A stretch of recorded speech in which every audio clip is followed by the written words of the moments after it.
All right. Well, so welcome everyone, and again, thanks just for taking the time to travel down into the Misty Mountains. You know, it's not the best day we've had in Wicklow. I can see a good few of you have been out running on your own, and of course, special well done to the guys who took on the Lap of the Gap recce this morning. How was that, Brian and Maria? Is it? Yeah. Yeah. Was it a good run? Yeah, it was good. It was good, big. Yeah. Perfect weather for it. So you don't really need to be here because you know all about hills now.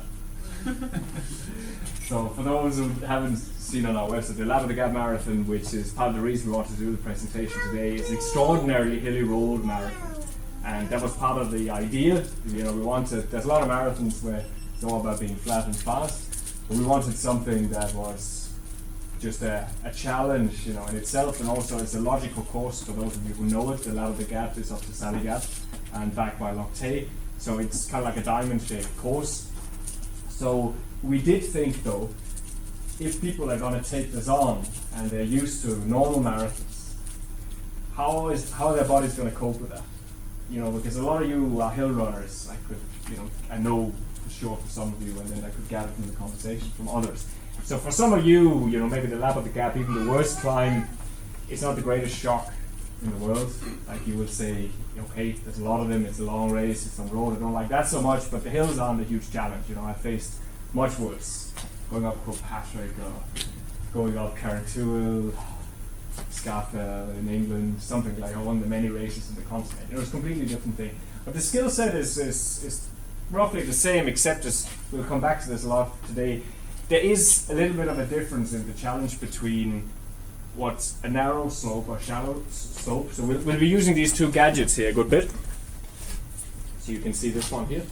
This is a 12% gradient, and it's probably what you would face at the toughest points of most Leinster League Wednesday IMRA races. Take the Bone Shaker, which is very popular obviously in Dublin Mountains, it's 8%. That's pretty tough climb still. So this is a good bit tougher than that. But this is what I'd call a runnable ascent for most people. You will not feel a huge difference in the way you approach it, except from your breathing probably. This then is a completely different kettle of fish. This is Killian Jornet stuff. You know, all the videos you've probably seen of him flying up and down alpine slopes. This is I can't actually remember if it's 20-25%, but I had this custom made.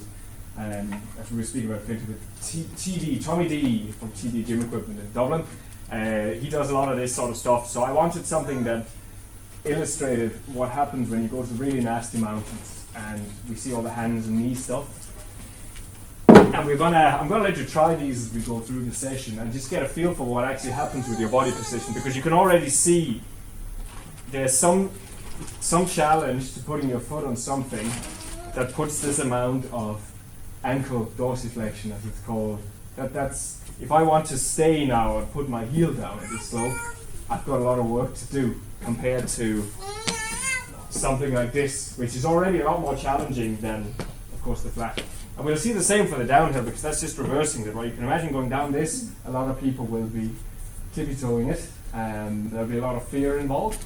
Whereas in something like this, unless it's a very tricky, it'll feel a lot more comfortable. There won't be too much fear involved, and just let yourself go. So we'll try and use these as much as we can. Unfortunately, I only have two, so we can't kind of do wild stuff on it because we'll be queuing up. But we'll try and do a few things.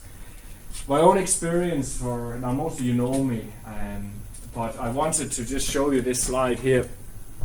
Because whenever someone presents something, you always kind of should have a question in your mind, you know, what do they actually know about the topic? Did they just read it in a book? I know a lot about bad uphill and downhill. A lot, more than most people. I've had so many falls and so many injuries related to the mountains. I tore my meniscus chasing my now wife down Kerry Castle. I've been carried off Howth after falling on my knees on the side. I have, I've sprained more ankles than I had, which is kind of an achievement in itself. I've been bleeding my way down Kilpatrick among pilgrims and all the usual stuff. You know, there's not a lot of people anyway who've run Kilpatrick and not bled their way up and down. It's the nature of the mountain. But this here is not beautiful, perfect, very elite positions. Could we agree on? Would you say, looking at that, this is a fine athlete? I'm just thinking that I wrote down like Yeah. That's why you won't go. Does anyone know where that photo was taken? Actually, the downhill one. This is Trooperstown Hill. This is the really steep scree slope. See, nothing looks as steep as it is on the camera. But this is the really steep scree slope, and you can see this is back in 2008, I think. And you can see I'm using something here which we'll talk about, which is called kind of a long lever strategy, where you can see my leg is flailing way behind me. I'm using my arms there to counterbalance, and I'm kind of swinging my leg out because you can see I'm wearing a very cushioned shoe there. So I'm trying to rely on that to save me. But you can also see that very stiff knee there is part of the reason I managed to throw that meniscus then later, because if you do run down that way, you're not giving your knee much of a chance. So we'll see what happens. In that race I got away with it. It was actually quite a good race. But the other race here, I'd say you have a bigger chance of recognizing where that's taken. Sugarloaf? Yeah, that's it. Yeah. Sugarloaf, yeah. Now, in my defense, it's a hard slope to run. Yeah. Partly because the gradient is kind of this sort of stuff. Yeah. But there's something else going on. What's the other problem with the Sugarloaf, the final descent? The slate. Extremely rocky, slatey. What does that mean for us, you think? You start scrambling. You start scrambling for safety reasons, really, and for other reasons we'll look at, which is basically that it's quite costly to run up a slope like that, and the body responds to what's called an energy crisis in a certain way. But there's another reason I'm trying to create what's called more points of support. Are you all familiar with the term point of support? So now I have 1, I have 2, now I have 4 points of support. The more points of support you have, the greater you have base of support. Base of support is the line you can draw between your points of support. So right now my base of support is everything between my 2 feet. Now it's the whole square. Right? So by climbing or scrambling my way up through those rocks, I'm creating quite a lot of stability. And the rocks, of course, are not an even surface. So it's not even as good as this. It's like this, but not everything moves and everything is in a different position. So it forces us into these kind of unathletic slopes. But this is still not the ideal position. There would be a better way of attacking that if I had the energy to do it. But that's actually what you see there is an energy crisis in an athlete. You know, done. And just trying to get up whatever way possible. We'll explore that a little bit more, but it's just to say, I've done all the mistakes. I like to think I've polished it off, but really, it's my students who have really taken what we teach to the best extreme. So one was a natural anyway, so I think we've only really given him a few more percents. It was Amadou Dembele, so we're going to see quite a lot of pictures. He was 8th there at Hope this week. He's just come back after a lengthy spell on the sidelines, and he was 4th at Tanguy. He's from Mali. He was a slow sprinter, so he wasn't able to be a sprinter. He could only run, I think he said to me 12 seconds or something for 100 meters, so that was no good in West Africa. So they sent him on to the long distances, and thankfully for us, here he is, with us. I filmed him 5 years ago in a workshop together with some other coaches I was working with, and we were just like, wow, this is the best natural running style I've ever seen. So we're going to use a lot of the way he looks as an example of what you could be if you put your mind to it, and if you know what to aim for. One thing, of course, he has is fearlessness, which we'll see there's a huge psychological side. Today I'll speak mainly about the physical side. So what I want to say about the psychological side is that I was on a treadmill a number of years ago in London with a coach who worked with me, and I was moaning to him. So I said to him, he was called Tony, I said, why, I'm in a hill race, and I run into the slope, my heart rate just absolutely spikes, and these guys just fly past me, and I only really get going on the descent. And I said, then I go to a road race the next week, and the same chaps are there, and they can't even get within minutes of it. I said, well, how can that be? I said, it's the same sport, so why are they crushing me on the uphill? And now he could have said, maybe it's your pacing, maybe, but he said instead, it's because the hill is your tiger in the room. Does that make sense? So I was on the treadmill, and he said, now, I could measure your heart rate now. It might be 140. But if I put a tiger here next to the treadmill, your heart rate's going to go up. But you're not running any faster. And this is how most of us, I think, have some kind of negative relationship to hills, even if it's very subconscious. The moment we see it, we think, effort. We're already preparing, and our mind's already preparing And that means before you even have extra work to do, your heart rate's already up. So you're already burning more sugar, there's a higher stress response, your muscles are tensing up and getting inefficient.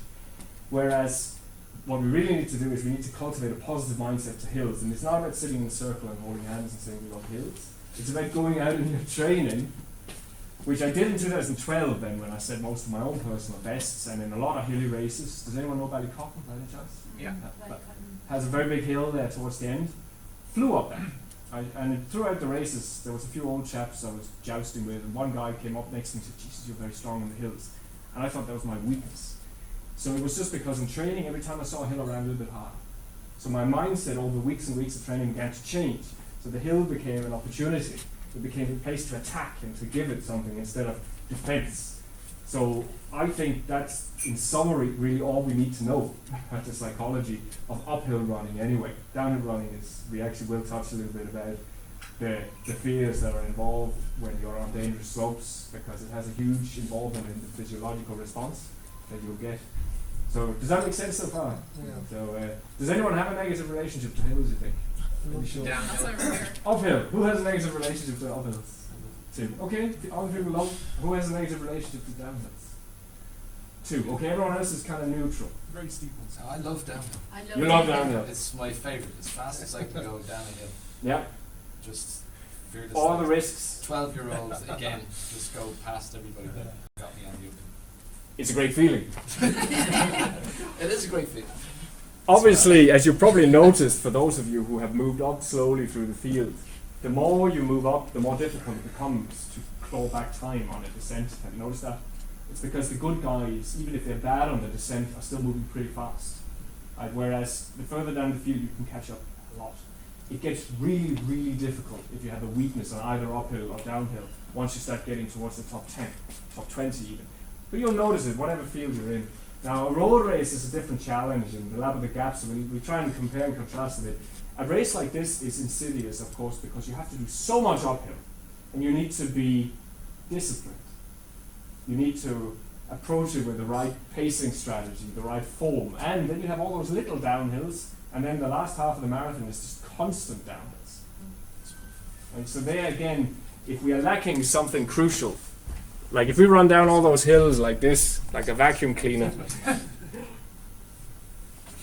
excuse me, then you will run into trouble.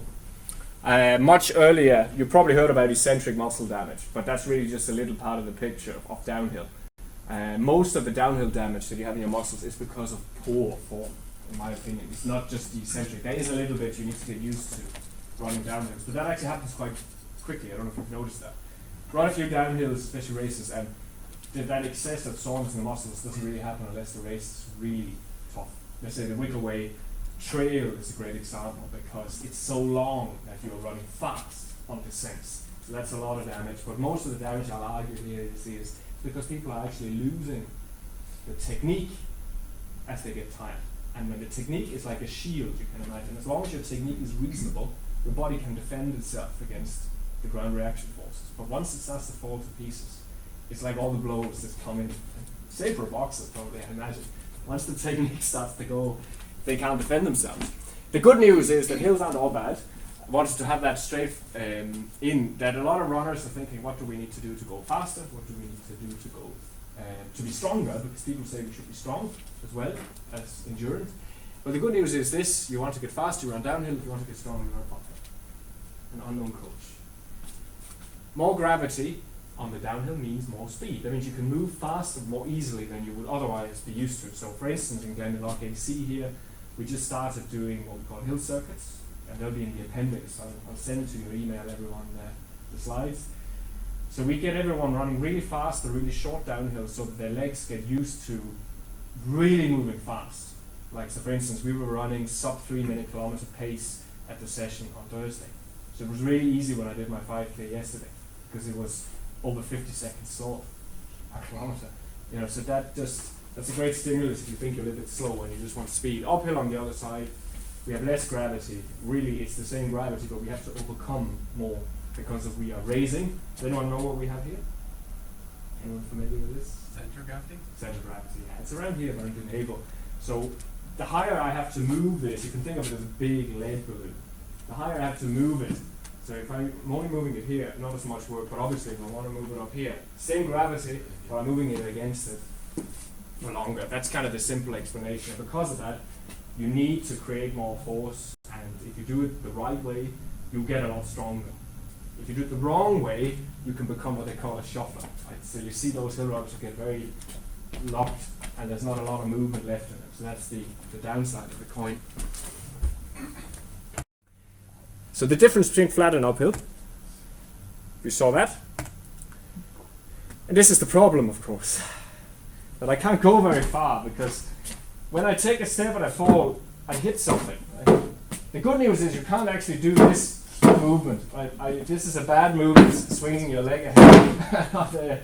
Uphill it doesn't happen because you kick the stones. So whenever you find yourself kicking stones and stuff, it's because you start to swing your legs. It's a little bit more difficult to overstride on the uphill, but it still happens a lot. But the bad news is we don't actually move as far in the horizontal plane. So our step length is shorter, but everyone knows that, right? That's kind of the problem with hills. The question we want to answer is how can we work around that somehow?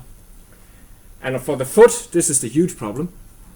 More muscle work to resist the downward pull of gravity. This I want to do with you so you can really experience what the problem is here. So if you just come up to, just in front of these chairs, actually, just so we're all standing.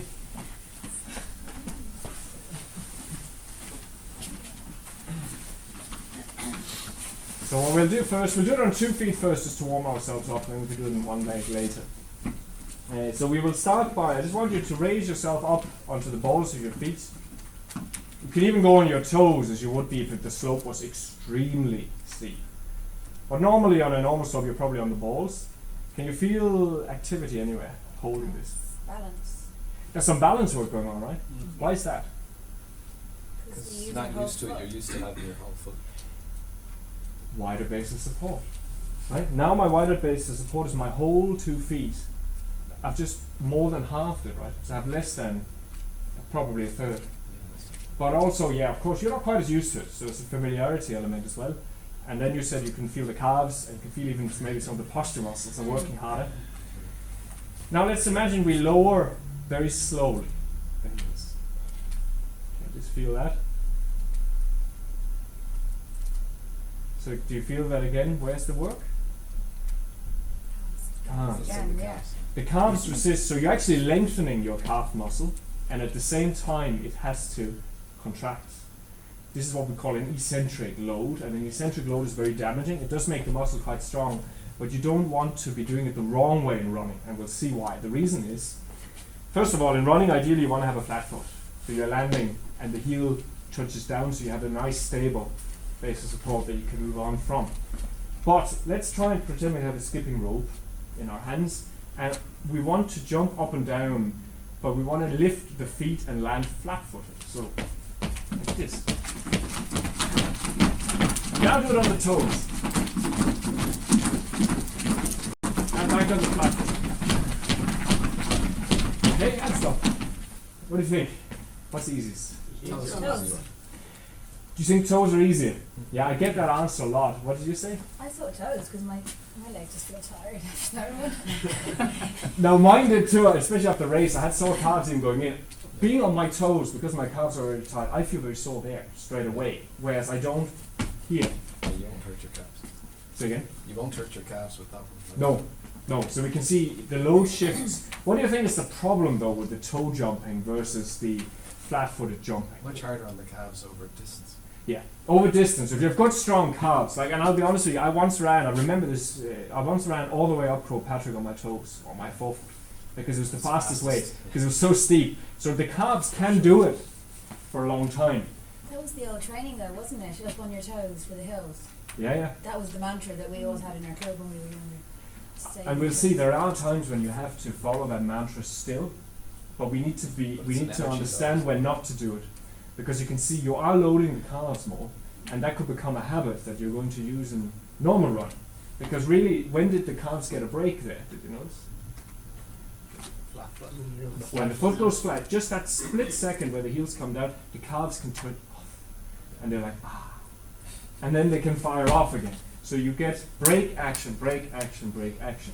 So when you run on the flat, say on the descent, you can give them that brake. If you run on a shallow slope and you have really good ankle range of motion and ability to keep your posture on the front of the foot still, so I'm not back here, falling back, I can still keep my body forward, then I can put the heel down. The kind of basic advice for uphills is you shouldn't think about whether you put the heel down or not. It should naturally adjust to the slope. So when you hit a slope that's so steep that you can't put the foot down, you just don't.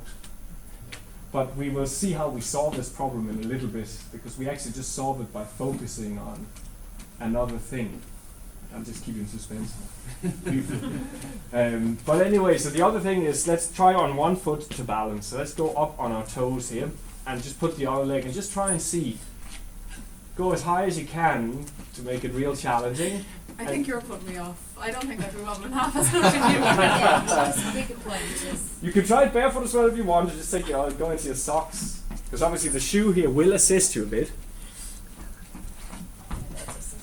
You're jumping on the toe? I know, it's just it's an exercise. I can balance. About for your brain.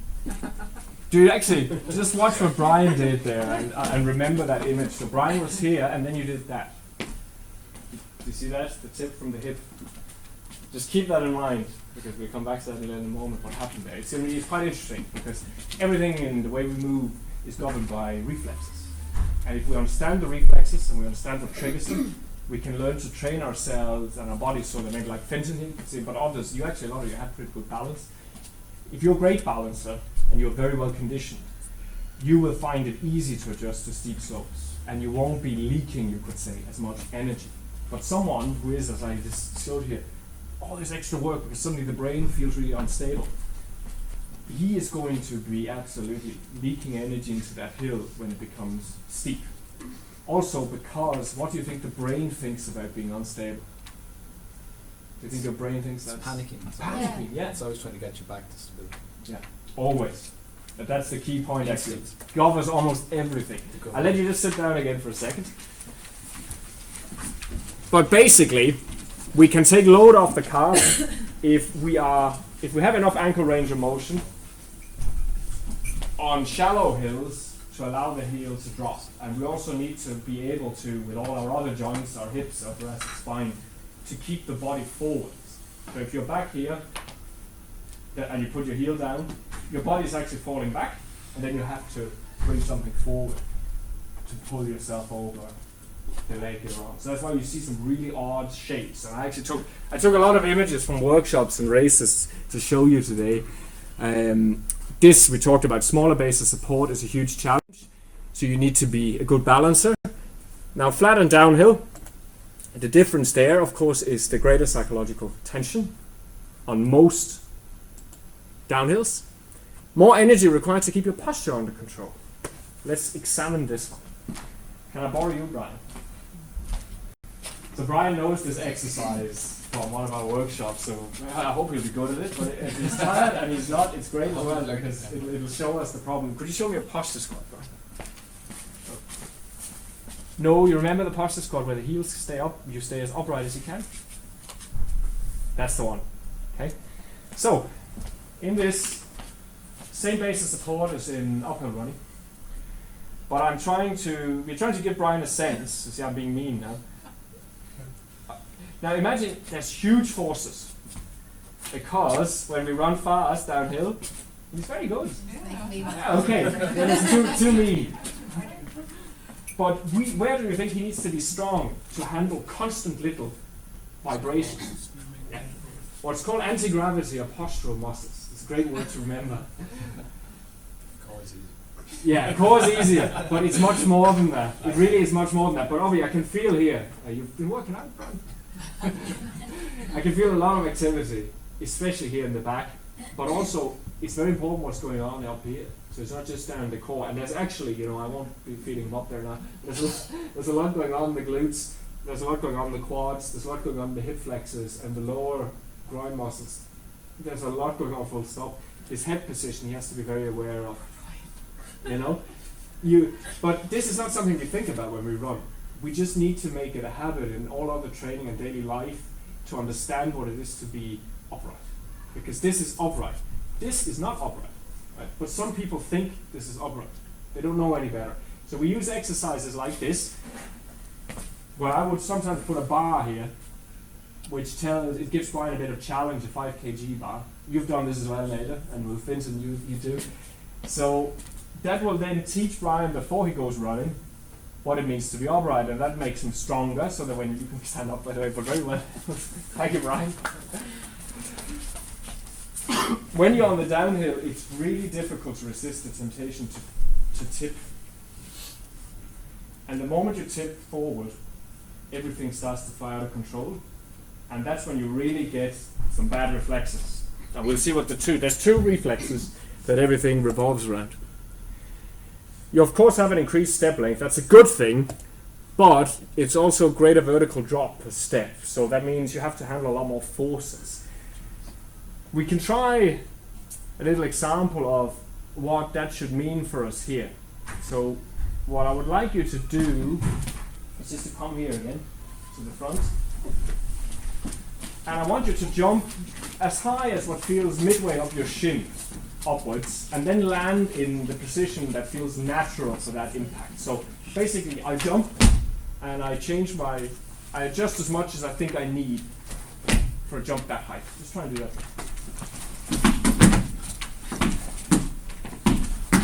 Just try and pause for 2 seconds when you land and try and notice how much bend you put into your body.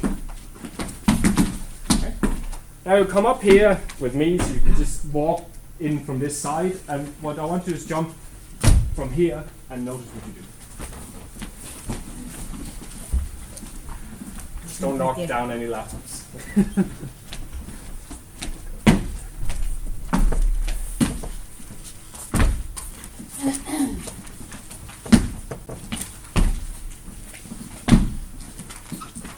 What did you notice? Any difference? You did. Yeah.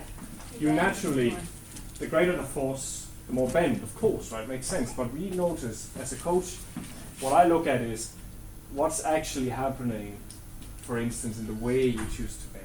So a lot of people, as they were jumping down, did this. Anyone think this good? No. The problem is that a very simple skill that we all had as children, and if any of you have children, you've seen them do this, was squatting. Right? In squatting, we learn really how to use all of our joints in what's called the sagittal, mainly sagittal plane. Okay, there's a little bit of transverse. The sagittal means straight ahead. So my joints, as I go into a deep squat, they're moving straight ahead. So if I know that, okay, here, this is my knee straight over the foot, then I also know instinctively that whenever I need to bend my knees, I'm going to bend them that direction. So if I jump off, I'm not going to come in there. I'm going to use it this way. Downhill running, this is really just happening on one leg. So you come down on one leg, and then you have to, without too much, especially, I saw a lot, I was reviewing IMRA photos yesterday to see what I could put in. I see a lot of this completely collapsed because something isn't, it has been lost, an ability that people had as children. And obviously if you do that enough times, every time you hit the ground coming down, we start to get some tension where it shouldn't be, and we get some overuse syndrome. So that's the challenge. So one of the things we coach is to try and get people, well, fix the squat, because then you can fix the jump, that's the first step, and then get them used to absorbing forces. And we do a lot of it in easy footwear like Brian has, because if you want to be a good jumper, you need to be like a ballet dancer. You can't be practicing in big lugs because you wouldn't actually feel if you are really good. There's a very simple rule, you can write that down, I can put it with the email. The 3 S's of jumping, anyone want to guess what they are? Spring, support, stability. It's a good guess. Stable is right. Stable is one of them. It has to be stable, safe, and silent. Silent means that you are using your suspension system in time. So if I jump like that, I didn't use them. So the more and the quicker I can use my joints, the less sound I can create. And I can actually work with that as a practice, right? try and make it quiet. And in bare feet it's actually even easier because the shoes make a little bit more noise. And a surface like this is really good for starting. There's a little bit of give in it. It's not concrete straight away, but it's still hard and flat. It just shouldn't be wet. It'll end up. So that's the first challenge in becoming a better descender, is to learn to absorb greater forces better. Because what signal does that send to our brains? Yeah, because it's like, I can manage this. Like if I lift, let's say actually we go in the squat rack, and my mate thinks, he puts the plates in this, and dumps it on me. That's going to have a reaction, right? The body is going to just panic because it'll be like, what the hell is this load? That's way more than I've ever experienced. If I'm lucky, it'll just turn everything off and let me drop through it. But if I'm unlucky, it tends to up and I'll pull something. The problem with running is that how many times your body weight do you think you experience when you run on the flat? 7. It's not as much as people used to. The old force plate in the 80s gave those really, really high measurements. It's actually not that bad. On the flat, it's 2. Okay, so you need to be able to handle twice your body weight. So if you weigh 70 kilos, you must manage 140 kilos. But on the downhill, it goes closer to sprint. And sprinting is 3 to 5.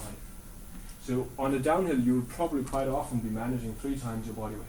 So you can imagine if you can't really truly absorb that, if your brain is saying, I'm not able for this, it will very quickly try and tense up, and then it will try to do what? If you're doing something dangerous, what does... He tries to resist it. Yeah, it slows you down. So it raises your heart rate and it starts to break. Yeah. And then you get all the crappy movement and the tension. Because the subconscious brain, as it's called, is by far the biggest part of all of our brains. You know, this is to say, most of the things we do, we don't even really know we do. And that's what you need to reprogram, because you have to think of it like a lizard. This really primitive lizard who only has desires that go back to ancient times, and it only cares about survival. So think about a lizard lying in my head, I would do that, and you have to treat it that way. The only way to make the lizard happy is to teach it that things are safe, or to give it the impression that I can easily survive this, or give it a carrot or something like, if you do this, there'll be food, because then the lizard will keep doing it. That's right. My pet theory is the reason it's good to run in the morning and then have breakfast is that it tells the lizards that if you run, you get fed. This is just my pet theory. So you can sit down again just for a short break there. This is the green. The good news, on the descent we can keep a normal base of support, but it's quite challenging here, right? So if I was to stand on this, I'm just going to start by putting my foot down so we can, if I'm on this, keeping myself upright, it's really tempting to get closer to the ground. You can see that, my whole system wants to lean a little bit so I can feel safer. But on a normal slope, you just need to, it's simple, you just need to resist the temptation to lean. As long as you stay upright on a normal slope and you're otherwise not knackered, you won't have any problems. We have this. This is a boring slide, but I hope the story that goes with it will be interesting. Technique. Are you all familiar with what it means? Skill doing, as it says there. Technos, yeah. The first guy to really think about technique deeply was a guy called Dr. Nicholas Romanov from Russia. He lives now, I think, in Florida with his wife and 2 daughters. But he's a genius who invented a method for teaching running called the pose method, which was based on ballet. It was based on that in ballet, if you learn the 5 poses, you can learn everything else. And he observed that in running, there is a position that every runner must pass through. It doesn't matter what you do otherwise. You flail your arms, or take a selfie. At some stage during the run, you have to be in a position that basically looks like this, where all of the joints are as stacked as they can be. So we do have people who have bad poses, as in they might be locked here. So even their best pose is not optimal. But otherwise, it means that the head, the chest, the hip, and the knee are stacked over the ball of foot. That's the pose. I call it here, because I think the pose confuses a lot of people who don't know the whole history. I call it the position of maximum power, because that's actually what it is, pump for short. So that means when in this moment here, this position allows you to absorb shock better than all other positions. That's the first part. The second part is, from this position, I have the maximum, potential energy, because I can fall away from this position, whereas if I'm already leaning, I've already used some of what's called the fall potential. So I've already wasted some of my potential energy. So I can't accelerate as much. That's why he invented it, and that's really short. If you really think, wow, that sounds interesting, read his books, because he's a little bit misunderstood in some circles and gets some flack for various reasons, but he also has a huge following online, and it's very interesting. What's his name? Nicholas Romanov, like the old Tsarist family, but I don't think there's any relation. He also wrote a great book for triathletes, if you're into that sport, Post Method for Triathlon, about swimming and cycling, same principles. But basically, he said technique is the skill of doing, and then he said, everyone asks me, what does technique have to do with training? Like, where should we put it? And he wrote then, it's the wrong question. You should be asking, how do you fit training into the technique process? And that sounded first to me, the first time I read it, I just kind of glossed over it. I said, that's a little bit cryptic. But then I was reading again the other day and I realized, if the skill of doing is technique, so just doing, the doing of running, then of course it makes sense what he says, because training is there to help you get better at doing. It's not the other way around. Does that make sense? So that means if we ask this other question, then how far you should run, how fast you should run, is all determined by how long can you hold reasonable technique. That suddenly becomes, so we understand that the goal is to hold the best possible technique for the longest and at the fastest speeds. And have you noticed that in the Kenyans? How do they look crossing the finish line? Like this? Not usually. It's not that they don't show, they're not inhuman. Kipchoge's 4:36 for his last mile. So And how did he look finishing? he looked very good. Yeah, you see. So this tells us something. The best performers look the best. And you see it in the hill races too. I've seen it. There are exceptions. You see people at the front of the race who are really suffering. But by and large, the real phenomenon who become champions and who win lots and lots and consistently, they tend to look pretty good at the start of the race and at the end of the race. And I saw that with my own eyes in Copenhagen 2012, where Barry Minnock finished second after having done another marathon in 2017, just 2 weeks earlier. I hadn't done that, and I finished obviously further down the field, but I could barely walk after that race. I was grabbing onto bicycles around Copenhagen. And I came into the pub to meet Barry, and he looked at me like I was an idiot. And he was walking around perfectly normal. And that's partly because, one, he was stronger and he had more historical training, but also because he could maintain his technique a lot. So in hill running, I want people really to approach it with the same focus, that when you train, in races what happens. If we break down and we have to crawl, we crawl. It's a race. But in training, we need to try and be beautiful. We need to try and have good, strong technique, and we shouldn't spend too many hours wasted on crappy descending and hopping and popping our way up hills. Has anyone done this? Today. So Rennie, when say you're going out, you're doing your long run and you're wrapped and your technique is going out the window. Yeah. Do you call it a day or what do you do? Do you slow down? Like I was told, slow down, and then when you're really tired, go as slow as you have to and try and get your technique, concentrate on your technique. Yeah. Then. Yeah. That would be the good answer. Yeah. Another option is what they did with Harold Norpoth, who was a great runner, one of the best in the world in the 50s. His coach had him do these crazy things where whenever he had it started to break down, his heart rate got too high, he walked 100 meters. Yeah. Got his heart rate down and just started again. And this was an Olympian, world class. So you can do that, and that's actually very. Together, kind of. Yeah, you just settle back and say, look, I'm losing a little bit here. Yeah. Get the heart rate down, get the stress response down, and try again. Yeah. And if that doesn't work, you should really be calling it a day, because there's another saying from another coach that actually gave us this name here, Champions Every after Lydia. I don't know if you know him, but he said if you train to failure, you train to fail. Yeah. You get used to always failing at the end of events. Yeah. And Percy Cerutty, who was a contemporary of his, had a great rivalry. He said, I don't want my runners to return from their runs like beat dogs. And then Lydia said, it's probably a macho thing, to keep countering each other. He said, when we finish our long run, we feel so good we could go back and do the same thing again. Yeah. So That was kind of the attitude, and these were guys who were winning everything. They were the Kenyans of their day. So I think if it's good enough for them, it should really be good enough for us. Yeah.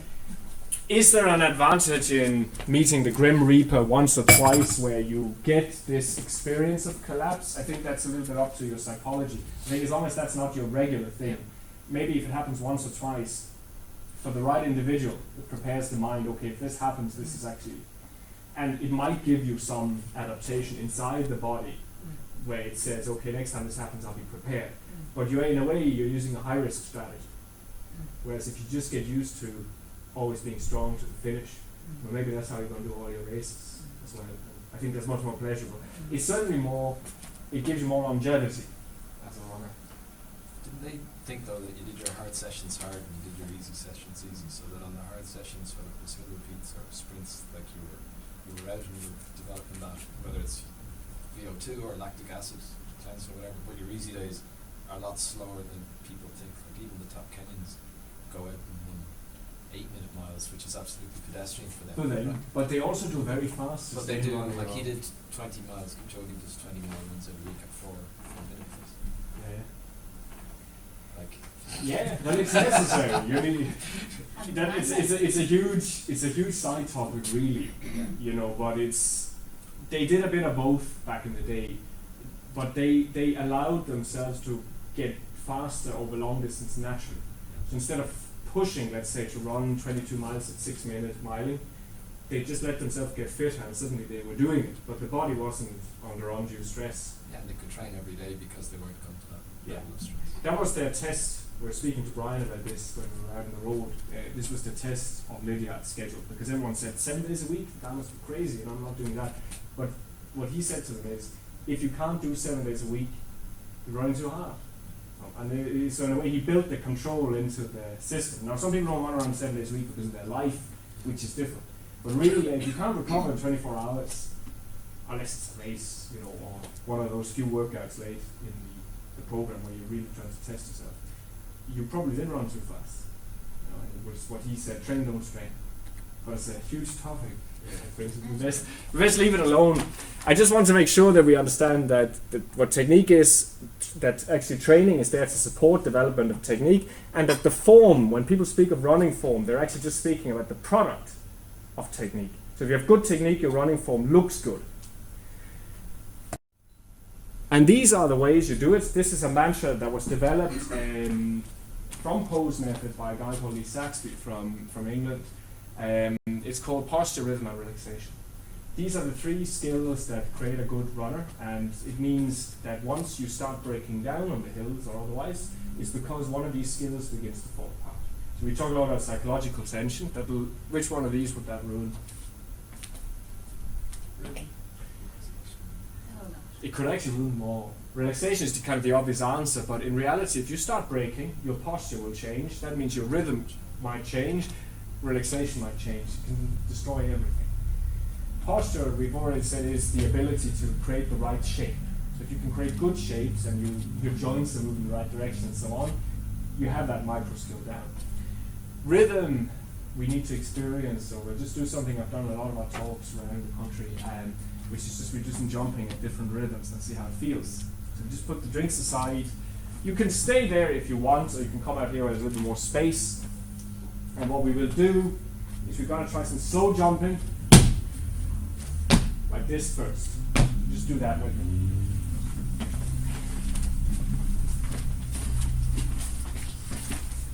Let's do this. Pause, pause, pause. And now let's try really quick. On speed. Down the middle.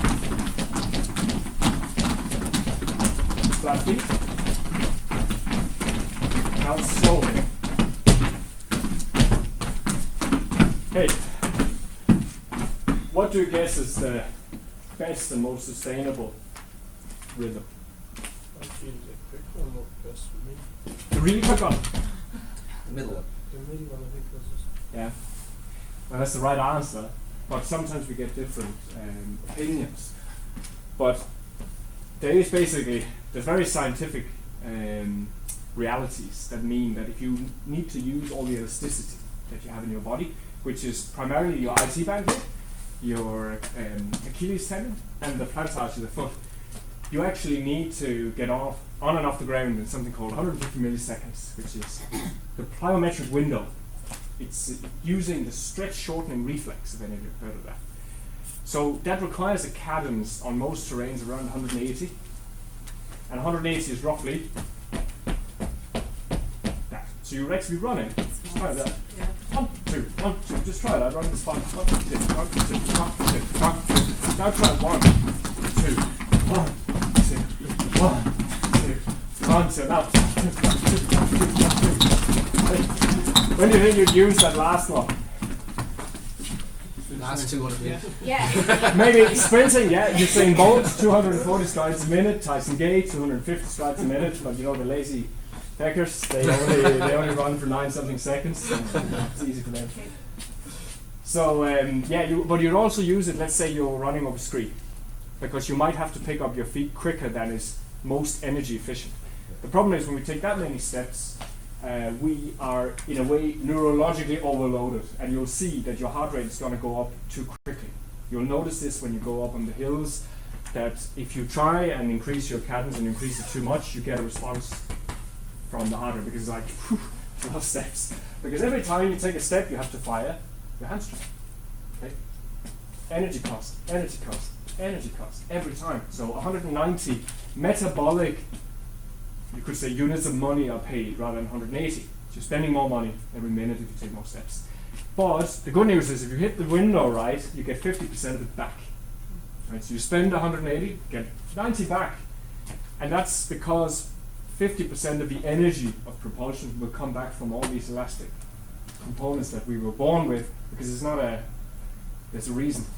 Like humans have very specific design that allows us to return not as much energy as a kangaroo, but pretty good for a land mammal. You can see this elasticity, especially in athletes who have grown up barefoot, because their foot is very strong, the plantar arch is very strong, so the first line of defense is good. They can use the Achilles tendon. You'll see now a few examples of what you can do, so you can't use it. So a lot of people don't get to use any of it. Now if you run like this, what do you think is the problem? Let's say up a big hill. Oh God, look at Quilla. You're settling too much and you have to get off of the window. Yeah. So if you don't get, let's say, imagine all this elasticity, it just kind of.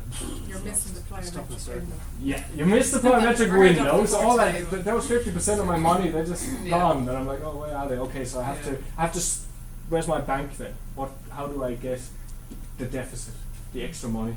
If I can't get it from. It's all coming out of that leg. You have to. Yeah, it's all muscle then. Yeah. Right? And that then costs more, because now we're using more, as they call it, muscle action. Yeah. And that becomes why we get so wrecked in our muscles, the quads and everything else on the hill. And often, because you don't get enough rebound or reaction, you then have to do something which is a classical mistake, what's called an active push-off. Because you actually didn't get off the ground, so you're like, oof, I'm going to get all this weight off my leg, because unless, if your weight is on your leg, you can't move it. Yeah. You have to move the weight, and then I can. Is there a fascia or something? You have to use the fascias. Now that's a huge topic, right? So fascia, as I don't know if you're familiar with it, is it's around our tissues, like a web. It's very complicated material, and there's literally new stuff coming out all the time. It also gives you some rebound, but not as much as the tendons. Yeah. But Is it active? I thought it was like. oh, it's active, yeah. I was thought fashion is just keeping things in its place. That's what they thought. Yeah. There's a new theory now, and please don't let me go down it. It's Okay, called sorry. just if you want to look it up, it's called the one muscle hypothesis, or it's called biotensegrity. Okay. Biotensegrity or myotensegrity, muscle tensegrity. It's basically just means that everything is connected. The distinctions in anatomy are a little bit random. Everything is connected. That means if there's a tension, if we all held a web now, imagine. If I pull here, you will feel it. Does that make sense? Yeah. That's how the body works. So the body can use our bones are floating in a sea of muscle. And that's not what people think. I think we're kind of this structure. But actually, we are this kind of ball of tension wherein the muscles, the bones float. It's a little bit weird to think about. That's one reason we can do a lot of things, because a lot of the mathematical equations that people do about, say, lifting a weight way ahead of you, apparently if you calculated standard mathematics, your spine would just break. Things like that. We are much more advanced creatures like that, but if we take it a step back from that, the main message is lower cadence means more muscle work. Higher cadence means you can use more of whatever the elastic properties are, but they are primarily the tendons. It's the huge tendon structures of the lower leg. But even muscles are elastic, if that makes sense. Right? Muscles too can compress and bounce back. So with these three pieces here, I told about this. This is Amidou. He's actually just moved out of the position I showed you. You can see he's just moved ahead of it there. Is that you, no? No, I never get that tan. This is the infamous Amidou Dembele. So you can see here, he's coming down Brocken Mountain here at the steepest part of the grassy slope, and you notice how upright he is. You see, he's got great control of his body. So this is where he has good stability and maximum potential for energy. So that's the position you need to be able to hold if you want to keep your speed. The moment you start losing your speed, it's likely because you lost this position. You can see this is the requirements. So you have to have good hip flexion on the front, great hip extension at the back, and a aligned spine. You need to have the ability to extend your thoracic, which is the upper 12 vertebrae. And then you need to have ankle dorsiflexion. So we can test that. You could use something like this, of course, to test. But I have a few little exercises here that will give us an idea of how our joints are doing. And you can use these to test yourself. And if you're not doing very well, you should start doing something about it. But the first test is just the deep squat. So when I go into a deep squat, and this will be interesting now, with sore calves after today's run, I should be able, first of all, to see quite a big gap from where my knee passes the joint. That means I have enough ankle dorsiflexion, you see that? For most activities.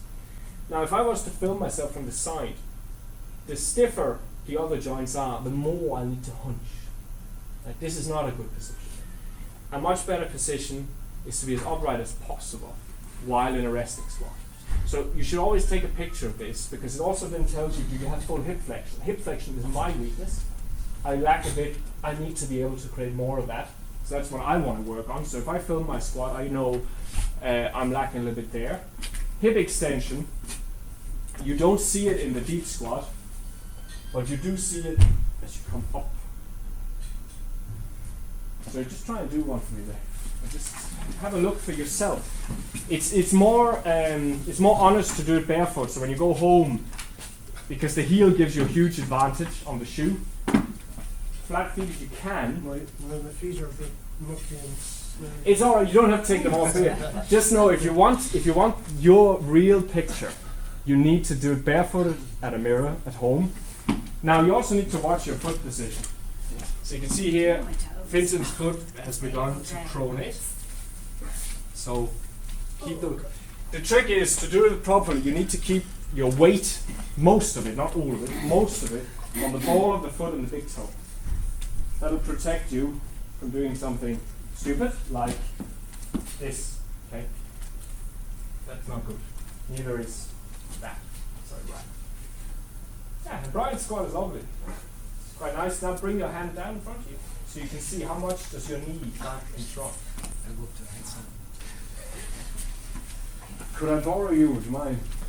Because I'm like the worst example. No, but I want to show something when you go home and you check this. I just want to show what you did, because this is another pass. So I showed you what to do with the knee. Just come down deep for me. Okay. So the second thing you check is how close can the bum get to the ankle. So that tells you a lot about mobility around the knee and the hip. And how upright are you? So to be in this position, you need to stay very parallel. Right? So to improve, you would need to see more like what we saw with Brian, right? That you're actually more upright. In a flat-footed squat, you'll never be as upright as in the exercise we showed you earlier. That's not possible. So basically, what you need to do, I'll send you a video, and you can try some of our drills, because we have drills for we call them joint exploration, because that's really what you need. You just need to show your brain where it can actually go. We're not fans of passively pulling a tissue, because once you've pulled it long, it stays long. Right? It never gets back to as good a condition as it was. So for instance, this would be a joint exploration for an ankle, but I'm just trying to see how far can that ankle move, and I'm doing it in a bouncy rhythm to try and relax the muscles around the joint. Similarly, you'll see a drill for the hip, where I'm here, and I'm just letting my hip bounce, so I'm trying to see, can I extend it like he has it there? And then we would have a drill for the thoracic, where you use a broomstick to open up your chest so that you get that ability to accelerate up the hill by pushing your chest forward without having to push your whole head forward. So we call them joint exploration. I recommend to all runners that they test those drills and that they then use that mobility in their runs, because quite often the moment you step out the car, everything is locked up. So you go for the run with most of the lights turned off in your joints, and they might never switch quite on. Does that make sense? So we always say you do your joint exploration before your run as the warm-up, and then you do some drills for posture, rhythm and relaxation. I've already given you two actually. So the posture squat there, as Zinata's doing, that's how you come out of the car, you sort out your posture. Just do 10 reps or something, make sure you're nice and stable. It'll awaken everything, you'll feel everything switch on, posture muscles, glutes. So they're ready, not 10 minutes or 20 or 30 minutes into the run, but straight away. For the rhythm, you turn on a metronome. Let's say on a phone, you can download a free app called Mobile Metronome. You just turn it at 180, and you try and hit the beat. So every time there's a beat, you jump, you can do two, right, left, you know, a little bit more running specific. Then you've already set up two things, and then you just need to stay relaxed. So that would be a good warm-up, and then you go running. So that's the basics of it. I'll let you sit down again, just break, and look at the errors, because this is the fun part, I think. I enjoyed doing this part of the presentation most. And I hope Ben Mooney is not going to come after me, because I know Ben well, and he's a lovely guy, but I couldn't resist stealing this picture of him coming down the Sugarloaf. So Ben, as you probably know, is regular top 10 finisher in the Leinster League. But he is here displaying something called a hip reflex. Is anyone familiar with this? So when the body senses a great perturbation, isn't that the word? Great instability, sudden loss of balance, it tries to go low. Imagine you're balancing on a boom and suddenly something happens. This is an old reflex. We tip at the hip. And you see this in runners all the time because they're not stable enough anymore, because most of us have messed up feet. But on purpose, I'm not covering feet today because we can spend an hour talking about feet and people are grossed out and all the rest. But what Ben is doing here is actually, because he is obviously on very unstable ground, he is displaying the hip reflex in action. And it's a huge problem because it shifts our head in front of our center of mass. So what happens then? Step reflex. You can see this is a PT from Dublin called Joe Shaughnessy. It was on a workshop many years ago. And you can see here, because in those shoes there, Nike Frees, he wasn't getting any grip on this grass. So he was starting to feel unstable, and when something goes badly wrong, even worse than the hip reflex, or together with the hip reflex, the head is here, right? It's gonna smack that ground. Your brain knows it, the lizard knows it. So it's gonna step. That's same, if you slip, you know, you're going to try and throw something, even if it's your arms out. So maybe step reflex is almost the wrong word, but when we are trying to rescue ourselves with our feet, it's always, you can actually try it very simply, because you can stand at home, just do a forward lunge. Your brain, you can feel, wants to put the foot down. So we have two problems here caused by a fear of falling, because that is one of the greatest things that's a problem for an ape. And all animals who operate in our kind of environment should have a fear of falling, because if you fall, you die. So it's programmed into us, but some less than others. So Amadou, for instance, excuse me, the voice is getting a bit raspy. Amadou climbed trees, and according to what he tells me, he's an absolute terror of his parents. always falling down the trees out on the farm in Mali, up to no good. And that means he grew up with very little fear in his body. And there was no mommy coming out, Amidou, get down from that tree, you're going to hurt yourself. And then the lizard was listening, oh, dangerous. So a lot of us are a little bit indoctrinated, you could say, in the wrong way.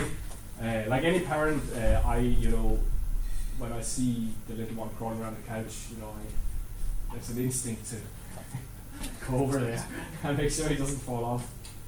But I resisted the instinct, and I went over and I put him in a good position and I taught him to fall down. Once now, I hope the camera has actually run out. Once I didn't pay attention for a split second, and I didn't catch him. So, So you learned the lesson. lesson learned, exactly. So he'll not have fear of falling for life. So he won't be a good descender, but maybe the next one. So fear of falling injury, we can get rid of this if we fix our balance and our posture. It's as simple as that. If you create a strong foot and if you get yourself super strong balancing, first of all on what's called the tripod. Is everyone familiar with a tripod foot?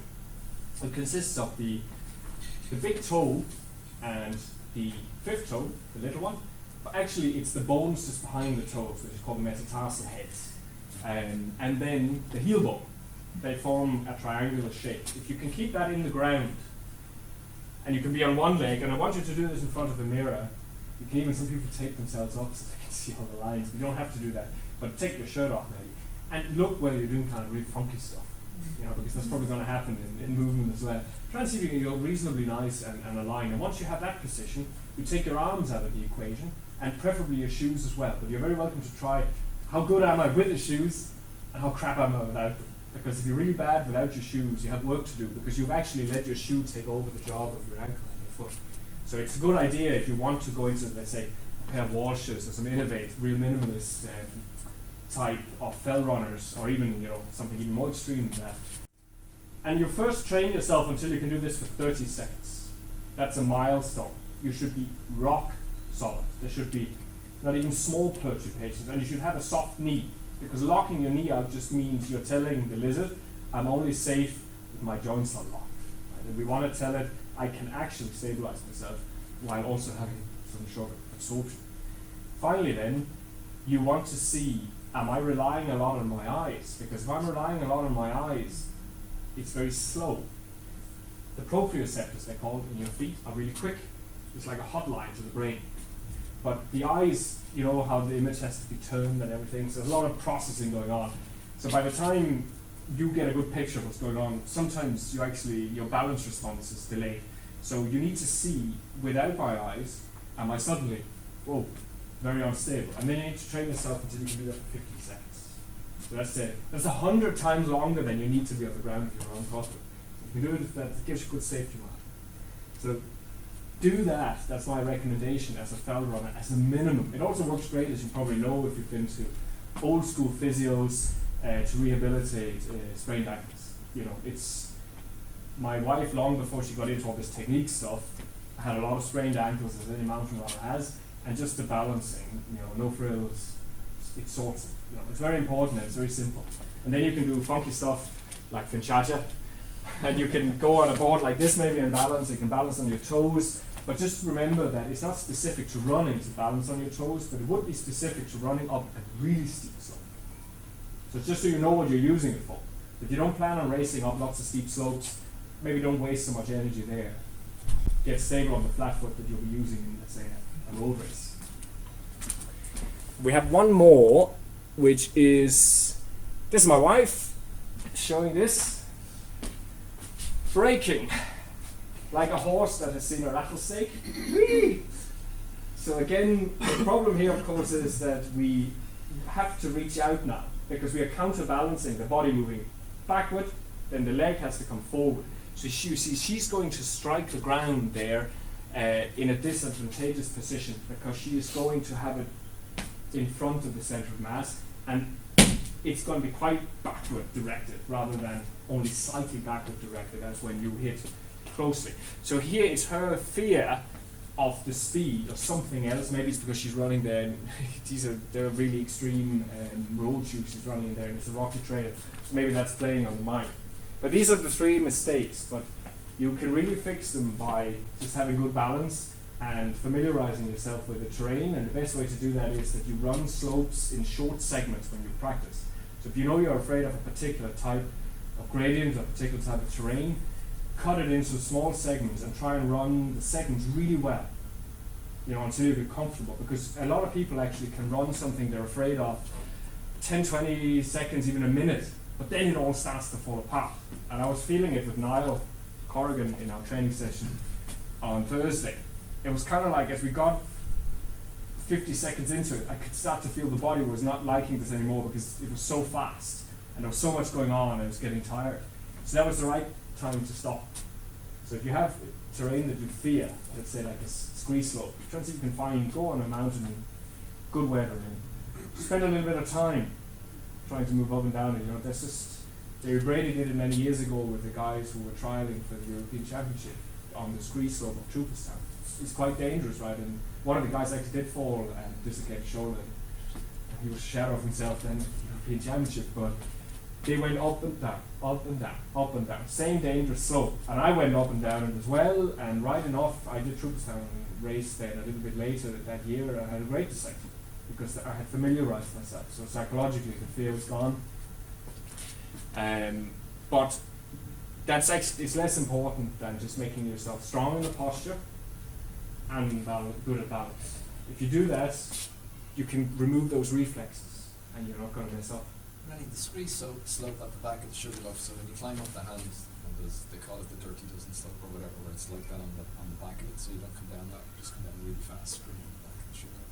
Yeah, what about it? I was going to say, are you just running down that? Because I went and I got, like I was letting it move and I was sort of sliding it, almost surfing it, rather than trying to run it, because it was just, there was a lot moving as I was moving, and there was people behind and people in front. It just got a bit hairy. Yeah, well, that's what you learn when you do the sessions. Like, what are your own limits? Because if you look at Killian Jornet, because he is a mountain athlete rather than a runner, he uses very weird strategies. So he will use skiing techniques on slopes, and I've seen this before. The thing is, you can only do that if you have a certain type of footwear. You need a little bit of padding, because otherwise, if you try to do that in minimalist footwear, you would hurt your feet.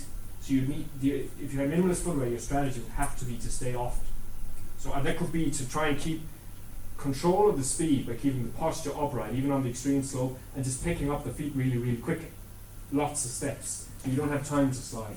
But if you're thinking that's not the most effective, right? The difference between efficient and effective is the job, but you can be effective at doing it terribly, like I did. I was very effective in that race line on that slope, but it had a toll and a price, later in life, because it wasn't actually a great way to do it. So you'll have to experiment with in a race what gets you down at the fastest. But if you can see, it's also very, very dangerous. Yeah, because the slope is like your steep slope there. It's just. I would say, this is from my perspective, but I think Jason would say the same if he was here, and he'll be here, I hope, next Sunday, so he can talk a little bit more about all this, crazy sense of how tools in the IC and that, because at least it gives us kind of a front runner's view of it, of what they're doing. The challenge. I know from speaking to them, they take extraordinary chances because they have to, because they're under so much pressure. So they're doing a lot of stupid things, right? That in training maybe you won't do. But also, they're also aware that if you destroy yourself on something like that, your whole race is gone. Right? Jason's had a lot of really bad falls. He's been carried off hills as well and things like that. So it's you always make based on previous ability an assessment of how high a risk can I take versus the ability that I have. Because if you're like Killian Jornet and you can move in hundreds of different weird ways because you've been skiing and hiking and God knows what else he's doing, you can make choices to adapt to those weird terrains that you can't make because you're not aware of it. But the safe bet, I would say, if your limits are currently low, is what I said. Even a little bit of backward lean, you might get away with that in certain slopes, and on really dangerous slopes actually, like really, really dangerous stuff like in England, a lot of the fell races are things that people would climb, right? And I did some of those, and you really need to be using your arms. You're coming down some of those races basically like this, and it looks crazy, but it's the only thing that's safe for me. That was my choice. If someone wants to run down that, good luck to them. I have a family, you know. I did that, right? I dropped my hands and started sliding down. Yeah. But I found a rock with my coccyx that put me out for 4 weeks. Like, so it was a safer way because it was so steep. But You're just unlucky. I was just unlucky. Or unaware, or tired. Both. Both. Yeah, well, unaware because it was how the hell do I get? I'm going so fast. How do I slow down a bit? Which was lean back. But it's the same, right? If you run down a hill and suddenly there's a ledge where you have a drop of a metre and a half, what are you going to do? Are you going to brake, put the hands down, bomb shuffle off it, or are you going to jump it? That's up to what you're prepared to do. If you regularly do big leaps and can land on 1 or 2 legs, do it. You know, because you are trained to do it. It's not like but you need to, don't suddenly invent something in a race that you never, like it's even a fence. If you try and vault a fence in a race and you can't even vault it when you're fresh, you don't know where you're going to end up, like you're hanging all over. So it really is, like for those weird stuff, it's probably another presentation really, but it's about conditioning yourself to be as adaptable as possible. The way we do it is all the movement stuff. So that's why we teach people vertical jumps, depth jumps, vaulting, hand work, because every time I fall, I put my hand down. Like, I trust that it can take the impact. I'd rather break my hand than my face. So once you give people those tools and they practice them regularly, they just use them. They don't think about it. But if you never use them, you come straight from the desk into the events league. Go for the safe option is my advice. So where does that downhill areas? 2 more here. I'd like us to do the next one actually, because once you try this, it kind of really, it's useful for all running. So the pendulum, you can see Jason here, Crone Woods, European Trial 2008, I think. He's pelting down this very steep fire road, demonstrating terrible biomechanics. He has there what's called a pendulum movement. So he's going to come down there on a stiff knee with his heel way in front of him. He's going to come down, baff. Right? And the reason for that is that a pendulum is actually how you should be walking. So when I walk, I'm moving my legs like a long lever, long pendulum.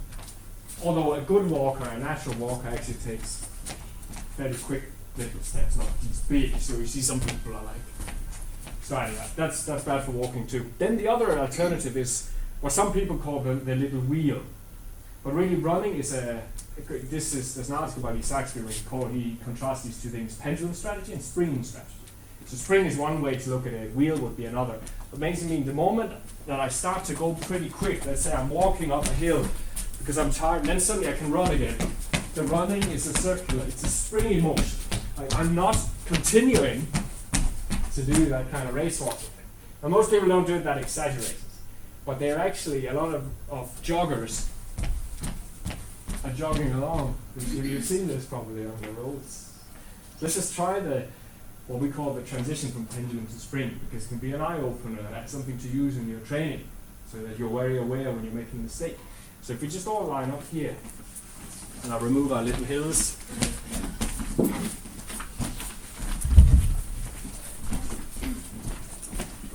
You start by exaggerating running with a pendulum. So you're kind of imagining you're a jogger, swing, swing, swing, and then as you come here, try and change into a spring. So when you're pulling your foot, imagine pulling your foot up from the ground. So it'll look like this. Does that make sense? Just give it a go maybe and then see if it does.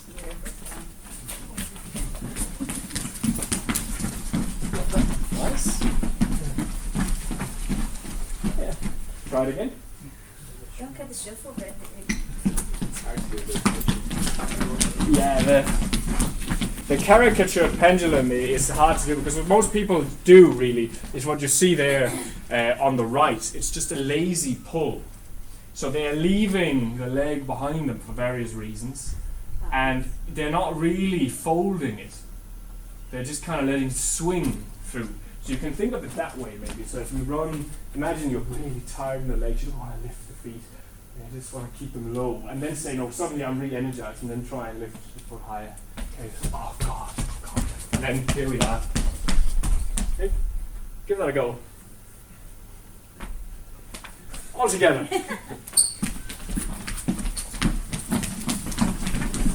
I'll do it back again because I think some of you just need a little bit of time to get into that.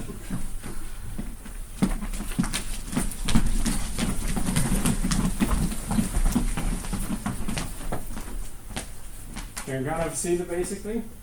Another way you can try is if you imagine a lazy hamstring. So you're just imagine you leave your leg behind you. So for the first half here, just run, but leave your leg behind you because it's tiring to pull it forward.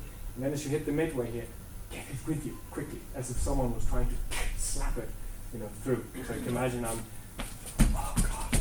And then it needs to be quicker. Get it with me. Try that.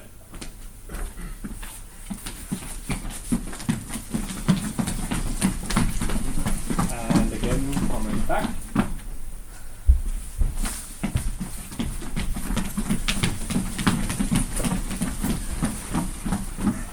Okay, does it make sense? Can you see what the mistake could be? No? Have you ever felt that like you're leaving the leg behind or you're just shuffling? You're exerting the same rate of energy sometimes when you're doing it, when you're shuffling, like when you're doing it wrong. Mm-hmm. If you're using a rhythm and a technique, you're using the same amount of energy, I think, but you're going a little bit faster when you're doing it right, if that makes sense. Yes, it does make sense. Like some people, like when they're changing styles, there's a temporary phase where some people feel this is more effort than I used to. But by and large, the shuffling is a response to the cost of running. So we'll see it on the next slide. So it's a mistake of uphill running is that you get tired. You run out of energy, and it feels like a lot of energy to run in a very athletic way where we have this kind of circular motion. And I mean, as the hill steepens and the energy lessens, we start to just, we're barely picking our feet up. We're really just shuffling. That's just the contrast I want you to remember when you're out training on the hills and working on the hills. Because even you don't actually have to pull the foot this high. So the drill we use to get rid of the lazy pull is if I have someone on a treadmill, I actually slap it through. So just hit the heel. Because then few of you have tried it. It's an odd experience, isn't it? The first time. But you can do it yourself if you understand that you're actually trying to pull your foot underneath you. Whereas a lot of people, if you tell them, oh, I'm going to pull my foot, they'll do a butt kick behind them because that's what we've done in gymnastics. Or it's a knee drive. But the leg is heavy, right? There's a lot of flesh, well, not mine, but a lot of people's quads. If Jason's here, like massive quads. So if I have to lift a heavy quad like that, why would I do that? It doesn't add anything to going forward. So what actually really happens, but it looks like you're driving the knee, is I'm pulling, see, like a string, the foot underneath me. But of course, in running, the body is actually moving ahead of the foot. So it doesn't look like it does when you're standing. It looks more like that. So if I was sprinting and I pull it all the way to my bum, it looks like I'm knee driving, but I'm not. It's just that the momentum of this leg folding is pushing the quad up, and I'm moving into hip flexion. But it's not because I'm not using this muscle. If you put your fingers in here, you can feel. A lot of people get really tight hip flexors because they're always trying to drive up, even on hills where there's no use. So they get really tight here. So that's a giveaway. If you get tight here a lot, you might be doing too much of that. But really, you're using your muscles at the back. Oh, yeah. So just in this moment here, there's a little bit of tension. The hamstrings, this has now been proven, people thought it was the other way around. The hamstring first, and then the glutes fold the leg. So if you imagine your hamstring like your biceps, this is the same movement. See, that's a pull of the hand to the shoulder.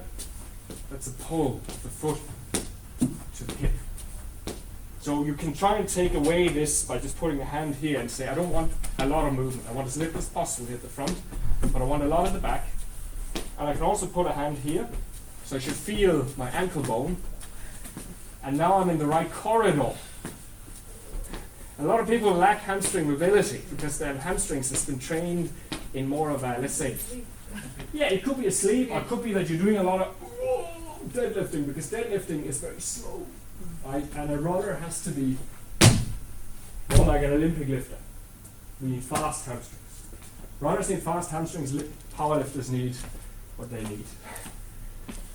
So this is going to wake it up before a run, and you can do it running on the spot even. So if I'm at my rhythm with my metronome, I just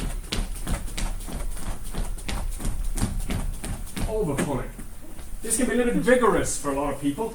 So we tell people to play a song called 1, 2, 3, pull, 1, 2, 3, pull, and they just pull and pull. And they start with the right leg, so they'd be like 1, 2, 3, pull, 1, 2, 3, pull, 1, 2, 3, pull. Just jogging the first few 100 meters and just warming up. Telling this, you need to be doing some workout. You're running, not walking. Now, as I said, if you pull this high all the time, you're going to be wrecked in no time. So when you're running up Lupin or something like that, or one of this beastly climate Biomechanics we did earlier today, you're not going to be pulling like that unless you have the engine of a Ferrari. You're actually just going to be, if you imagine this little rope down my ankle, that's a mini pool. Just breaking contact. This is the safe way as well on the descent. Just breaking contact, break contact, break contact, break contact. So up really steep hills. You might even have a little bit of a higher cadence at 180 if you need to speed up. But that's your only goal, is to keep the energy, to keep mini pulls going. Because the moment this energy goes, Can you have an 180 cadence and still be running wrong? yes, you can do many things wrong at 180. The worst thing is an active landing. That means you're thinking the wrong thoughts. Aristotle said that our actions follow our desires, and our desires are followed by our thoughts, the motion of animals. So what that means is, if I feel, wow, this is all rocks and danger and instability, my thoughts are going, and my desire is going to be to get on the ground. You know, that's where I want to be. So if I want to get on the ground, what do you think the lizard will do? Put the foot down. This is called an active landing, and what that creates is a double muscle action.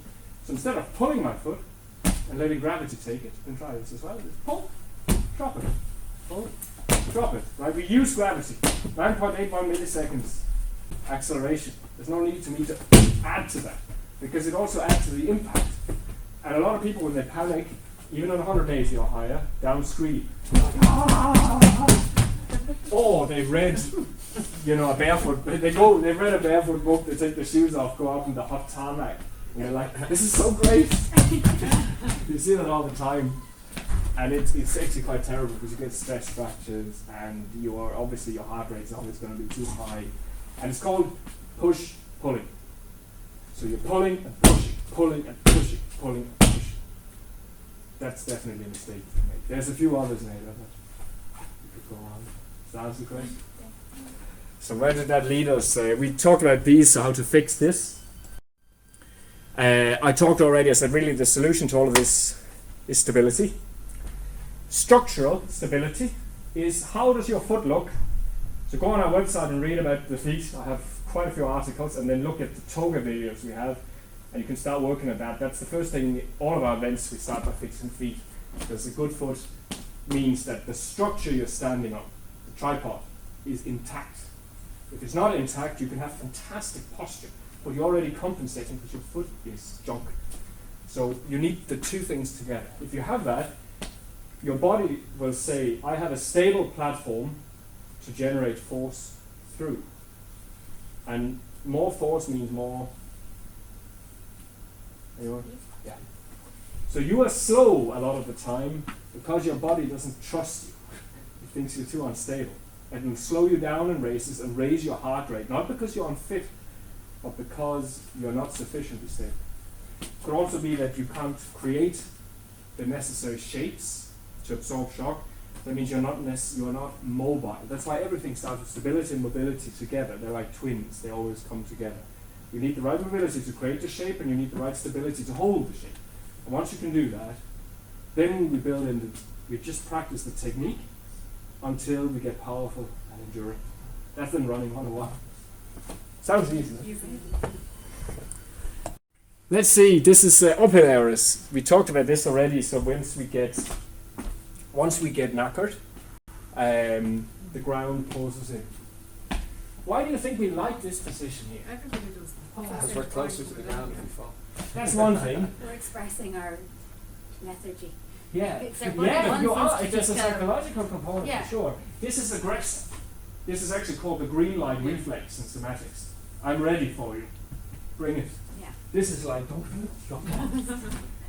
Take a picture of You're you no right more now. pain. But there's also another thing. Is this a common position in the world today? Yeah. Do you think does the lizard like positions it knows well? Yeah. Yeah, it loves this. It's like, oh, this is more like it. Mm. Yeah, this is that. Because if I spend 8 hours a day, do you think this is an extreme? Whereas if I work the farm all day, carry cars around and stuff, do you think that's an extreme then to be standing in the yard having my fag? It's not, right? It's just, and that means that guy, like, take Bernard Fortune, he doesn't smoke, he's a landscape gardener. He's built like the Hulk, right? And he works with, landscape gardening, he's an incredibly physical job. And you see John Lennon, he was a farmer. Ben Mooney now actually, there was some bad technical examples there, but he's not injured a lot, despite doing those mistakes. He's a farmer. So you have all these people.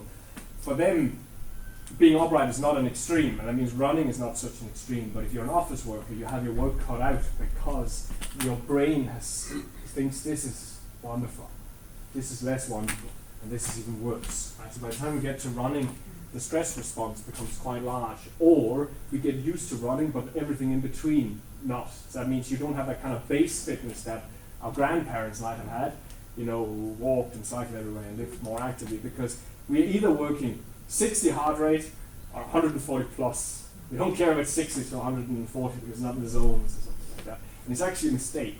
If you want to, because especially in hill running, right, because we have to be doing some walking as well. You need to be comfortable at a lot of paces, and you definitely need to cut down on the sitting. Stand more if you can. We have a great advocates of dynamic desks, not standing desks. Dynamic desks that can move up and down, so you can change position. We like that people feel free to tiptoe around, go to the water cooler every half hour, squat instead of sit, use resting positions in your house if you're watching the TV. Sit like this, sit like this. Yeah, like kids, like I have a low desk in the living room, so I can put the laptop on it. I'm quite relaxed in this position, but I can't think and sit and squat yet. I'm still too Western for that. I can't, write a big article and sit and squat because I'm actually thinking about holding the position. But you see, we have a picture in a workshop slide, there's a picture of this old Japanese guy sitting, he's ancient, he's sitting there waiting for a bus, cigarette. And a coach we worked with said he saw a guy in China sit for 40 minutes waiting for the bus and squat. Chuck the cigarette and walk in. And if a Western had sat there for 40 minutes, Yeah, it's really not. so that's the way to reclaim a body that will not go into those extremes when you hit a crisis. Then you have this lady here, who's a friend of mine. She mightn't be anymore if she figures out I've used this image. You can see the line there is called, that's the vertical line, basically. You can see she's not as extreme an example as the others, but she has lost a bit.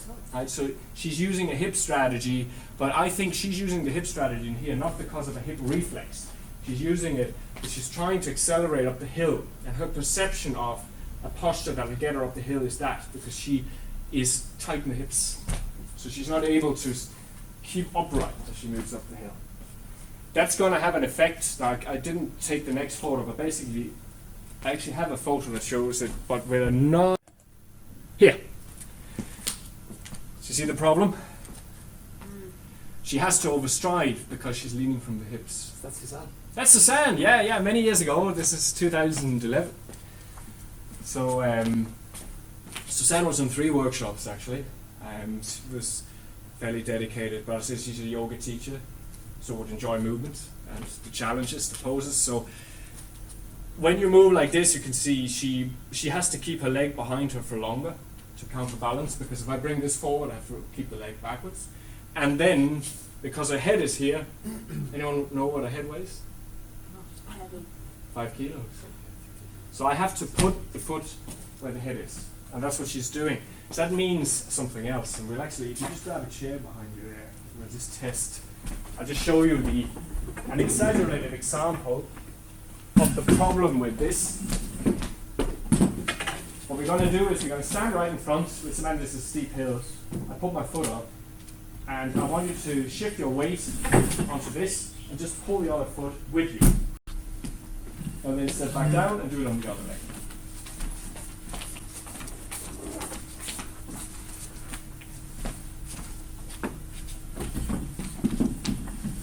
When you've done that, you step away as far as you dare. Put your foot up.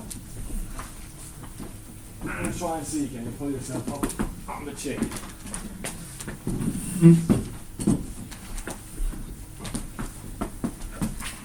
Yeah.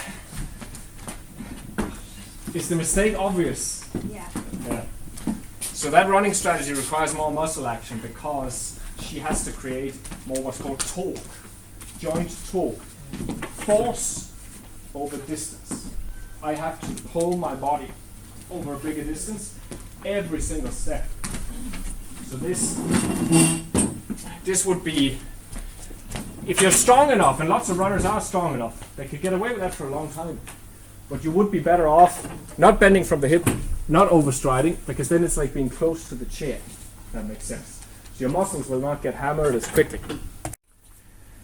This is me doing a mistake here. Same postural mistake as the others. No, actually not quite the same. I'm doing the chi running lean here. At least some people interpret the chi running lean. I don't want to be disparaging them here. But a lot of people who have seen me, who have learned either reading the book, they think that leaning from the ankles mean that you lean like a Norwegian skier. And I think it's because Danny Dre actually used that image in the first book. I don't know if they've revised it, because this was many, many years ago. So they think, oh, if I'm leaning from the ankle, it's like the Leaning Tower of Pisa. So just try that for a second. So let's just try that over here. So let's try and keep our hips and everything forward and just lean and see what happens. Try and exaggerate it even more, just to the edge of what's comfortable. You need to let your whole body lean, head and all.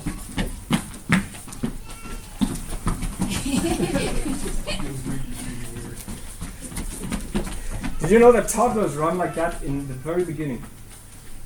Yeah? It's called pottering. Yeah. And then they learn that they need to be more aware of their space. Yeah, it's an uncontrolled acceleration, right? A sprinter will fall out of the blocks because it gives you huge acceleration. But when Usain Bolt hits max speed, it comes upright. You have to. So why do you think I'm doing that and anyone else is doing that on an upper? I'm trying to accelerate. And I can't do it properly because I don't have the right mobility and I'm not doing the right things. So I'm making the wrong strategy, and you can see not only up the hill you don't actually go out of control, that you can get away with it. But downhill, try doing what you just did. And tell me about it, then send me the photos of the place. We'll post them. So I am pushing off as well. So because I'm leaning with my whole body, I decide let's also push at the back. Now if you were at your chair there before, you can just grab one of these. It's the difference between stepping up, moving my weight forward and pulling, and keeping my weight here, pushing and moving. Just try that difference. Pulling is good, pushing bad. That's a general rule.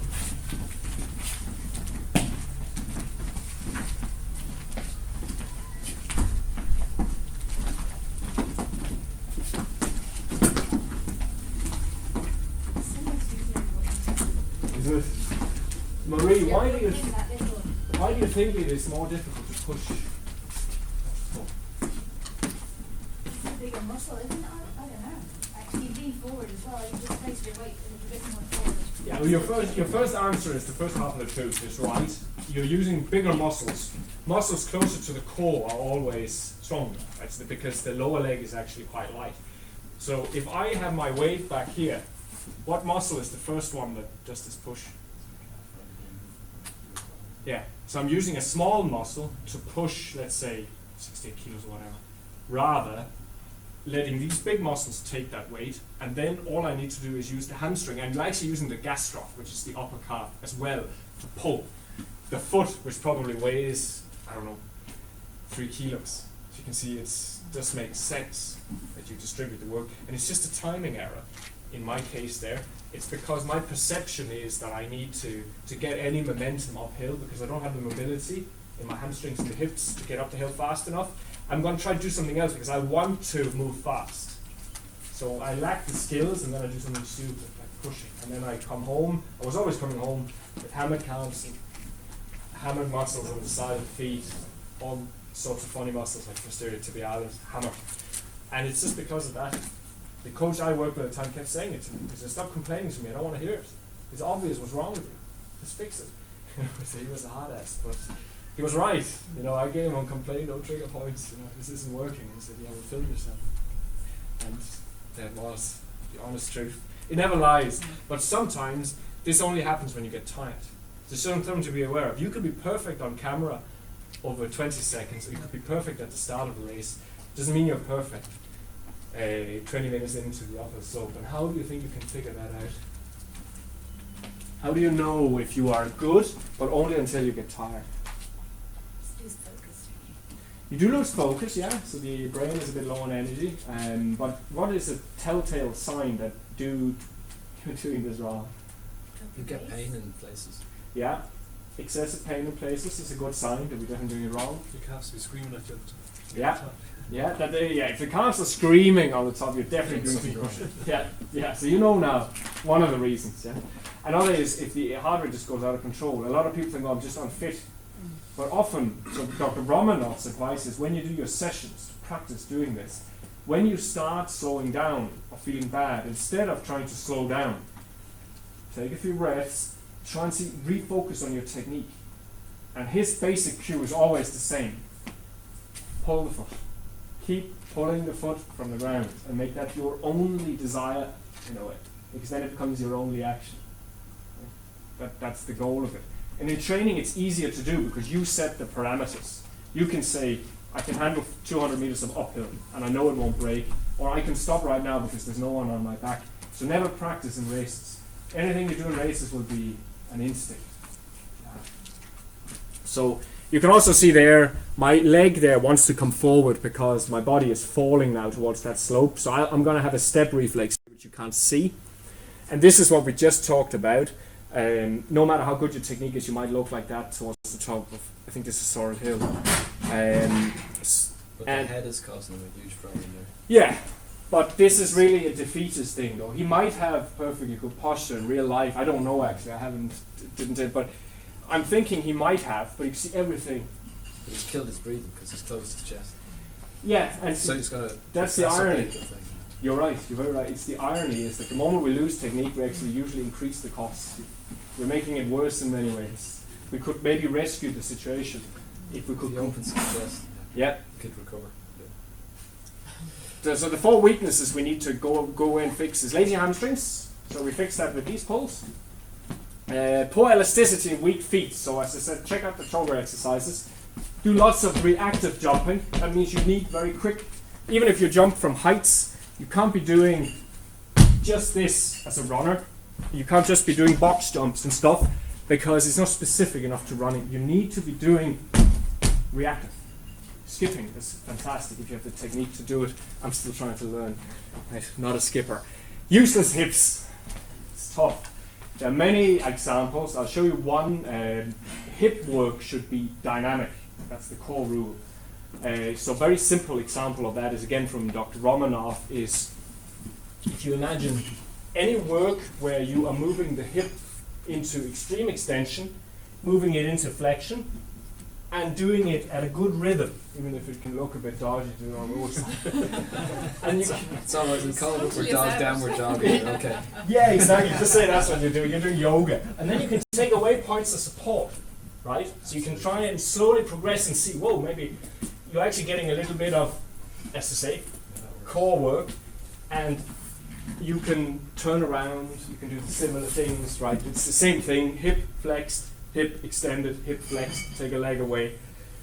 That's all you need, along with generally running well. The hips will do what they do. I showed you the mobility drill earlier as well, which kind of helps reclaim that range, especially if you sit a lot. If you sit a lot, you really need to be doing it regularly. get it back out. Weak anti-gravity muscles. So that's what we talked about. So you start by building the posture squat. So let's say I can see, whoa, okay, it's a little bit wobbly. So I make sure I can bounce, challenge it, and then over time, work up to that. So I could start doing it with bars. Right? You can do whatever you want. But some of the things we teach is just to get people really good at controlling their posture in movement. That's the key. So if you fix those, and if all the training you do as maybe your warm-up or your cool-down or as your extra cross training is focused on that, you will start looking more like John Lennon and others coming up the hill. You can see there an example of lazy hamstrings. So that runner is not going to lift his foot, although he should. Whereas Army do, bang! Foot straight to the top. What's the advantage of a short lever? Anyone know? Long lever? Short lever. What swings fastest? Yeah. Short lever swings faster. So the momentum you have, you get your foot to the front quicker. So that's why we use the hamstring that way. There's another example, very late in race, as you can see. It just turns into a shuffle for us. Anti-gravity muscles. This is very late in a race, very fast descent going into a corner, but you can see I'm able to maintain the integrity of my posture because at the time I was very well conditioned. So that's what you want. Very late in a race you should still be able to keep this together, because by doing this I'm still able to move close to my maximum speed, which is what you want obviously when it's towards the finish line. Elasticity, so as I say, go look at toga exercises, fix your feet, then practice landing, especially listen to the sound. If it's too hard, it's not good enough. Two-legged, one-legged, and then start making it reactive, so plyometric. And that'll give you feet and lower legs that are elastic enough that when you run down the hill, they get off the ground quick enough. So a lot of people have all the right intentions and they know good form and good posture of everything, but their lower legs are really slow to react, like what we say, an deflated ball. So they're trying, and that's an example to your question, they can run at 180, but they have to do something crazy to do it because their legs are not elastic. And you will know this very simply if you are a really bad jumper. Right? If you really struggle to jump far or high, you probably don't have enough elasticity in your legs. And you need to put some commitment in. And the good news is jump training is really fun. Right, as long as you don't overdo it, because then it can be hard enough, but as long as you do what you within reason, it's much more fun than sitting in a gym and just pushing weights. Right, jumping is kind of, you can go to a disco every day and jump around the dance floor. It'll help. Hip strength, as we said, means Amidou here can maintain his posture on the uphill. So you can see there's the little bit of lean there is his whole body with the hips just moving a little bit ahead of the foot. And then there is this weird one, that's the last one. There is some weird examples. So this guy defies a lot of the rules in what he does. I think you all know Killian Jornet. No, he's a real phenomenon. He races the most crazy race. He has the record on what's it called, Ben Nevis. Sorry, not Ben Nevis. The one down in Africa. Kilimanjaro is the one I'm looking for. Yeah, so he's run up and down that in a crazy time, 14 hours or something like that. He runs up and down the Matterhorn. Crazy stuff, but he also wins serious races over very long distances. He's an alpinist, so he says, I'm not a runner, I'm a mountain athlete. He will move whatever way is necessary over mountains. So some of the stuff he does and the terrain he runs on, he's using strategies that on paper wouldn't be the most efficient. So you can see he's lifting his thigh very high there, and it almost looks like he's pushing off a bit. But you can see the slope he's running on there is not only tricky, it's extraordinarily steep. So sometimes if you meet terrain like that, you may find you have to break your rules, but one thing he does very well is his posture is still quite intact. He is leaning forward, but it's because he's trying to create a huge acceleration. He can't hold a steady pace on that. If he did, he would fall down it. But he doesn't want to crawl, right? Why doesn't he want to crawl, Finn? Too fast. Doesn't want to waste time. So he does this crazy stuff, and this is the reason. So you can see normally we're just pulling the foot and we're not actively lifting because it's too heavy to be lifting that all the way up. But some slopes are so steep that if all I do is pull the foot, I hit the hill or the slope without really having gone anywhere. So in those cases you have, let's say you do one of those crazy races where you go up the ski slopes for a mile, you might have to break the rules of good biomechanics and efficiency just to be effective and lift your thigh. So I recommend, if you're in doubt, experiment on slopes and see if it's super, super steep and you do that. How does it feel? How are your hips? Are you moving up a lot better? Yeah, it's a bit like you going up the Sugarloaf, right, with your three positions. If you actually time how long it took you to get up versus somebody trying to run up it, and then the energy cost when you're going down on the other side, like this, they might get 60 seconds ahead of you on the way up, but you're going to take it off them over the next. That could well happen. Yeah, energy management.